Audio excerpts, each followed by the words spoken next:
Alors bonjour à tous, je vous reviens pour vous présenter mes indispensables de l'hiver parce que ça y est, il fait froid, la peau souffre, etc., etc. Donc je me suis dit que c'était le bon moment de vous montrer quels sont vraiment mes chouchous de la saison froide. Donc il y a autant du maquillage que des soins, des huiles essentielles, des choses même alimentaires. Donc je vais commencer par ce qui est maquillage.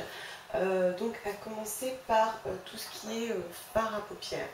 En cette saison, moi j'ai tendance à porter du plus foncé. C'est vrai que moi je fais facilement un smoky. Voilà, c'est vrai que moi j'aime beaucoup et j'en profite pour mettre des teintes plus sombres, donc des marrons, des noirs, des gris. Et je vais privilégier tout ce qui est crème parce que c'est vrai que les yeux piquent, pleurent, donc faut pas que ça bouge. Et en ce moment mes chouchous sont mes aqua cream, notamment le gris anthracite, donc c'est la teinte 1. Que je mets en fait en guise de base de fard, mais aussi en base couleur. Donc c'est tout le problème du fard Make-up Forever, c'est qu'il sèche assez vite. Donc on l'applique au doigt tout doucement, progressivement, mais par contre une fois qu'il est posé, si on ne touche pas, ça bouge plus. Il y a aussi la teinte 15 que j'aime beaucoup, qui est donc un marron. Donc c'est pareil, alors on a l'impression que je ne les ai pas utilisés, mais comme je fais très doucement, c'est vrai que le produit quand même dure assez longtemps. Donc c'est vrai que ça, ce sont facilement mes chouchous, toutes les teintes sombres, même les fards à paupières poudre. J'en suis assez fan à cette période de l'année. Ensuite, pour compenser le fait de mettre du sombre sur les yeux, j'utilise beaucoup ma base de teint Lush plus jeune, qui en fait est une sorte de touche lumière qu'on peut mettre un petit peu partout sur le visage, mais moi je peux mettre particulièrement sous les yeux, au niveau des poches et sous les sourcils pour apporter un petit peu de lumière. Et j'aime bien parce qu'il est très confortable, c'est très subtil, hein, il y a comme des micro paillettes à l'intérieur, il est très agréable et c'est pareil, il dure très longtemps, j'utilise en ce moment tous les jours et je ne le vois pas baisser, je suis vraiment fan de ce produit. Au niveau des ongles, à cette période de l'année, c'est vrai qu'on va mettre moins de couleurs flashy, de couleurs pop. Alors après, chacun fait ce qu'il veut, hein. Moi je peux facilement porter du orange sur les lèvres ou du rose fuchsia sur les ongles, mais c'est vrai qu'à cette saison en général on favorise toutes les teintes sombres, les bordeaux, les rouges, violines, etc. Et un que je vous conseille particulièrement, c'est le marron glacé de Mavala qui m'a été offert et qui est vraiment très très très joli. C'est un marron mais relativement doux et clair, donc assez facile à porter et il est très légèrement irisé, enfin je le trouve vraiment joli et chic, il me plaît vraiment beaucoup. Je pense que c'est un produit à avoir pour cette saison, voire même à offrir à Noël. Ensuite au niveau des lèvres, c'est plus une histoire de confort parce que la peau, les lèvres, etc. sont agressées par le froid, donc ils vont avoir besoin quand même d'être hydratés. Donc il vaut mieux prendre des baumes, dans la mesure du possible naturels. Donc par exemple vous avez le demi-mat de Une qui est pas mal parce qu'en même temps il va effectivement vous apporter du confort en plus de colorer vos lèvres. Moi je l'aime beaucoup. Donc celui-ci c'est la teinte M05, un rose marronné. Alors les teintes sont très claires chez Une, elles ne sont pas très prononcées mais je le trouve facile à porter. En plus c'est une teinte mate, je vais encore plus apprécier ces finis mat qui vont pas trop coller. Vous savez, dès qu'on a une écharpe, on a notre gros manteau, ça colle et c'est juste le truc qui m'horripile. Ensuite vous avez celui-ci que j'ai découvert il n'y a pas très longtemps de chez Boho Green. Donc là on est sur des produits naturels. Donc c'est la teinte 104 velours. Donc il est assez sombre, c'est un bordeaux, mais il est vraiment très joli. Je trouve qu'il est parfait pour cette saison. Moi je le porte vraiment volontiers. Et là c'est pareil, vous avez des huiles. Donc il va vous apporter du confort tout en nourrissant vos lèvres et faire vraiment barrière contre le froid parce que ça va vraiment les protéger en plus.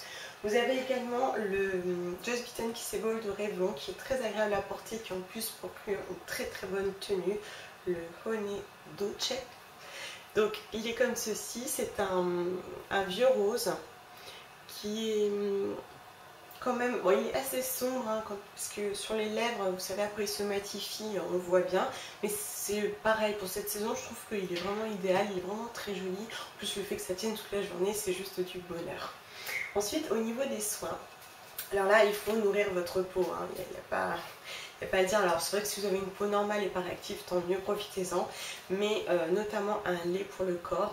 Moi j'aime beaucoup celui à l'argousier de Velleda, parce que c'est un lait qui n'est pas trop liquide. Vous voyez, des fois il met trop d'eau, enfin, on a l'impression de rien mettre sur la peau. Là vraiment il nourrit ma peau, il va effacer les petites stries blanches qu'il y a sur ma peau. Je l'aime vraiment beaucoup. Il est spécialement conçu pour les peaux sèches et moi je le trouve parfait. Ensuite, j'utilise également la crème fondante haute nutrition de Melvita pour mon visage. Donc là, c'est une miniature de 15 ml. C'est pareil, il faut se trouver sa crème qui va vous apporter vraiment du gras et qui va vous soulager. Moi, je l'utilise pas tous les jours parce que justement, elle est vraiment très riche. Et je vais plutôt l'utiliser en crème de nuit parce qu'avec le maquillage, ça va pas forcément être l'idéal. Voilà, le matin, j'utilise une crème pour peau normale à sèche et le soir de temps en temps je vais utiliser celle-ci pour vraiment la nourrir et l'aider à se régénérer. Ensuite pour les lèvres, en ce moment mon grand chouchou c'est le Madrebiz, je sais pas si ça se dit comme ça, que j'ai eu sur iHerb, genre 85 centimes de dollars. Donc là c'est à la grenade et il sent très bon, j'aime beaucoup son odeur, sa composition est naturelle, enfin que du bonheur, en plus pour un prix défiant toute concurrence, enfin je suis vraiment fan. En ce qui concerne les soins plus naturels, bruts je dirais, il y a notamment en ce moment, moi j'utilise de l'eau florale de Famonti que j'ai acheté sur le salon Marjolaine, salon bio, donc d'Astéral, qui est en fait une eau florale apaisante spécialement conçue pour les peaux sèches et réactives. C'est vrai que j'ai discuté avec la personne qui était là, donc Simon Lemel, qui m'avait dit bah, si vous avez une peau réactive qui va facilement être rouge lorsqu'il fait froid, etc., prenez celle-ci en tonique le matin, vous allez voir c'est du bonheur, elle va vraiment apaiser. Et c'est vrai, en fait je lave mon visage, je la vaporise et c'est juste génial. C'est un hydrolat, je trouve, parfaitement adapté à la saison et à mon type de peau. Même quand elle sèche, elle tiraille pas, on voit déjà qu'elle fait du bien à ma peau. Je suis complètement fan. En plus chez eux vous avez un flacon en verre ambré qui garantit quand même aussi une certaine qualité du produit et aussi une qualité de conservation. J'utilise également beaucoup d'huile de sésame qui est en fait une huile très nourrissante, une huile végétale. Donc voilà, notamment dans mes soins. J'ai d'ailleurs parlé sur mon blog d'un soin pour les mains que j'ai fait à base d'huile végétale de sésame, de noix du Brésil, d'aloe vera et de la vitamine E, et puis de l'huile de noix d'abricot. Et en fait c'est un soin qui va surtout m'apaiser parce que tout ce qu'il y a dedans ça nourrit, mais oui je mets pas trop d'huile de sésame parce que c'est vraiment très gras, mais à côté je vais surtout chercher à régénérer parce que j'ai facilement des gerçures. Donc là comme vous voyez il a recommencé à se biphaser parce que je n'ai pas mis de cire dedans, de liant un peu, donc forcément le gel se sépare de l'huile. Donc c'est un soin à bien agiter avant de l'utiliser. Et une fois agité, il est vraiment génial. C'est-à-dire qu'il va tout de suite envelopper mes mains, tout de suite les apaiser. Et pour moi, c'est un indispensable de l'hiver parce que mes mains sont vraiment agressées. C'est pas terrible, elles sont très sèches et souffrent beaucoup. Vous pouvez aussi utiliser allègrement de l'huile végétale de coco. Donc moi, j'ai celle-ci de Aromazone. On peut en trouver un peu partout maintenant. Ça se trouve assez facilement, donc ça se solidifie à une certaine température, donc souvent l'huile est solide, hein. On l'achète plus en pot qu'en bouteille, sinon c'est difficile à attraper. Ensuite, un indispensable, alors celui-là même de toutes les saisons, mais en particulier l'hiver, c'est le beurre de karité. Donc là c'est le beurre de karité brut et bio d'Aromazone que j'ai mis dans un petit pot en verre que j'ai récupéré. Donc c'est un hydroché que j'ai stérilisé. Et en fait c'est vraiment indispensable parce que le beurre de karité, déjà pour lui faire une allergie il faut être fort. Et puis c'est vraiment très gras et ça va soulager toutes les gerçures, petites coupures, irritations. Vraiment ça va vous apporter du confort, ça va nourrir. Par contre c'est comme l'huile végétale, c'est gras.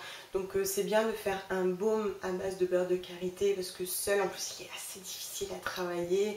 Mais bon, seul j'en mets facilement à mon fils quand il a une irritation par exemple. Je trouve que c'est vraiment un indispensable. D'ailleurs on voit déjà qu'il nourrit immédiatement la peau. Ensuite, pour combattre les virus, les bactéries, etc., Il y a plusieurs huiles essentielles qui existent, mais mes chouchous, ce sont d'abord le Ravinsara. Pour moi, s'il y a bien un indispensable, c'est celui-là, parce qu'il va être bactéricide, mais aussi il va stimuler vos défenses immunitaires.